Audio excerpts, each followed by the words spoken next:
जय जोहार। जय जोहार। अरे थोड़ा जोर से बोलो यार। जय जोहार। जय छत्तीसगढ़। मैं आप सब इन्फ्लुएंसर हो, आप सबसे कहना चाहता हूं कि आप इन्फ्लुएंसर के मतलब समझता हो। इन्फ्लुएंसर यानी प्रभावित करने वाला, है ना। आप प्रभावित करत हो तो काला प्रभावित करत हो, आम जनता ला प्रभावित करत हो। तो आप ये मत सोचो कि आप इन्फ्लुएंसर हो तो आप कुछ भी कर सकते हो। अगर आप अपन नाम के साथ इन्फ्लुएंसर लगाते हो तो आपके जिम्मेदारी भी बनते कि आप सही चीज के प्रभाव छोड़ो समाज के ऊपर।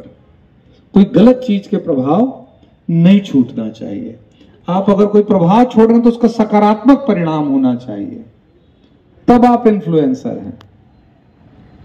तो आप सबसे ये मैं आग्रह करूं कि जब भी कोई पॉजिटिव बात हो, आजकल तो इन्फ्लुएंसर्स प्रोफेशनल हो गए हैं, ये अच्छा बात है, बहुत अच्छा बात है। लेकिन एक बावजूद एथिक्स होते कि एक आर्टिस्ट के तौर पे, एक इन्फ्लुएंसर के तौर पे हमन काम करते हैं बहुत सारा, लेकिन कुछ काम ऐसे होते जिन दिल से करते हैं।